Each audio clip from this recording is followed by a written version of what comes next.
Sonia. My name's Sarah. I'm Fiona. And I'm Jasia. We are all currently high schoolers, and we are part of Egg Harbor Township's chapter of Stand Up and Rebel. Stand Up and Rebel is a student-led organization that advocates against drug and alcohol abuse. And we pursue this advocacy by creating presentations to help raise awareness and also educate our peers about the dangers of drug and alcohol addiction.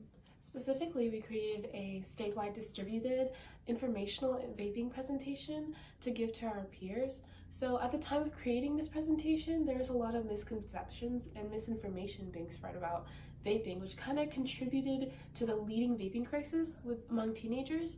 And upon learning about this, we created a presentation to debunk these misconceptions that were being targeted towards teens to exploit the teenagers from big tobacco companies.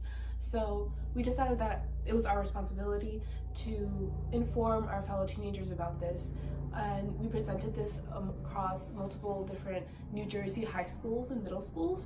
We also presented at the Stockton Youth Summit and other youth summits for advocacy groups such as the Wildwood Convention Center. We were actually also praised by our local newspaper for being the first of our kind of any advocacy group in the area for identifying the vaping crisis and actually advocating against it in a unique way.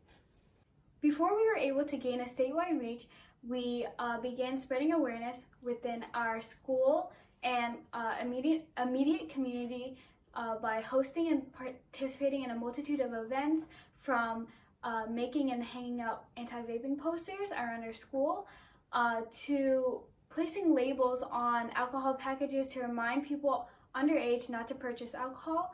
And through all these events, we gained the opportunity of being interviewed by our school's assistant superintendent in a segment for Pursuing Public Health, where we were asked questions about what we did, why we were interested, and our impact that we had.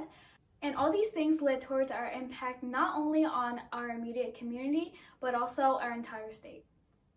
So one of the ways that we've been able to reach teens on a wider scale is actually through our vaping presentation, which was actually surprisingly really well received by the audience, which is something that we learned from a survey that was distributed at the end of all the youth summits that we attended. And the impact was so strong that most of our audience felt inclined to not only join the fight against vaping, but also to join the organization themselves. So the success of our presentation has allowed it to be shown not only to high schoolers, but also to middle schoolers all across New Jersey. And obviously, our humble presentation has finally reached statewide appraisal, which is an accomplishment that we are all really proud of, since it just shows how much of an impact we actually had, not only on our immediate community, but also to the state as a whole. Thank you so much, guys.